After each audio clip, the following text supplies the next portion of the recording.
Joined by Mary Katharine Ham, co-host of the Getting Hammered podcast, and old friend. Mary Katharine, good morning. How are you? Hi, Hugh. Uh, Good. I want to ask you first, just a general reaction to last week's indictment, yesterday afternoon's arraignment, and last night's speech by former President Trump. Oh my gosh, there's so much there. Okay, so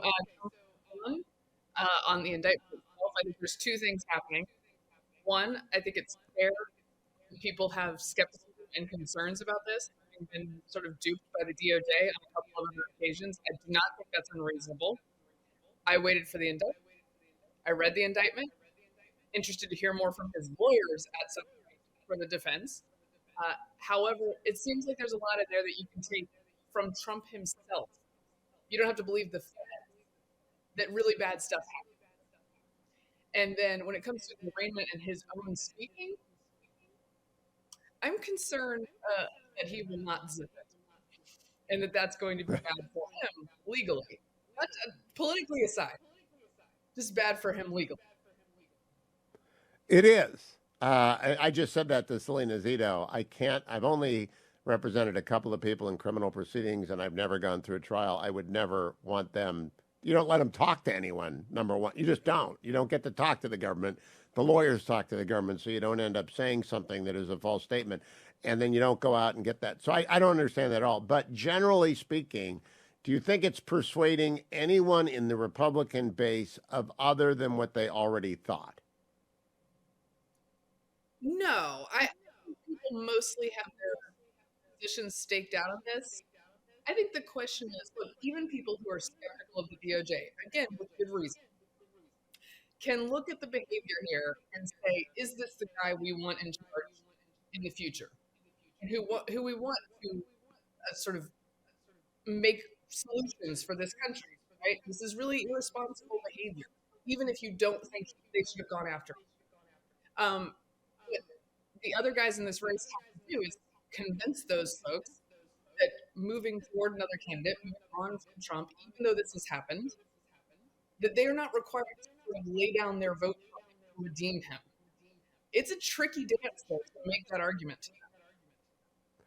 So just a wild guess. Do you have any idea when a trial, what do you think a likely trial beginning comes? Well, I would imagine that the kind of lawyers that Trump hires would be able to sort of push this off and have several machinations to sort of make appeals and push it off a bit.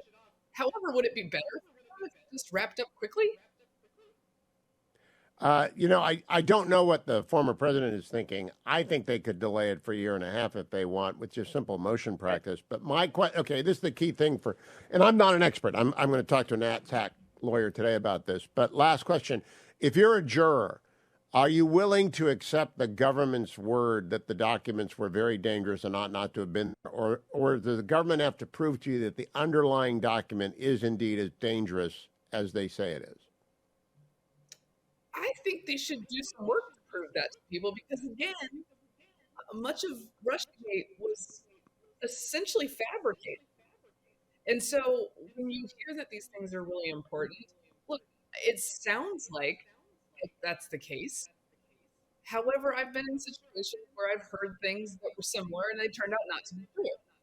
So I think the government should make a good faith effort to try to convince people of that. That's what I think. They're not going to get a guilty verdict. And if they don't get a guilty verdict, the spectacle of an OJ nullification is it's very hard to think about, Mary Katharine. I want to close there. Have they thought through what happens if he's acquitted? I doubt they have. I don't think they have either. Do. I hope you and if they do, the credibility of DOJ is shattered beyond repair, like the FBI's. Are you and Vic going to talk about this on Getting Hammered, or are you going to do something else that's happier? Oh, no, we actually have an episode out today. We talk about the indictment. There's a bit of dramatic reading of the text messages. So, oh, no. Really? I mean, you got Who did the reading? Hugh. Did you get Guy Benson to do the reading and a special guest appearance on Getting Hammered? We really should, because it's a solid impression. Because it's a very good one. It's not bad. It is. Mary Katharine Ham, thank you so much.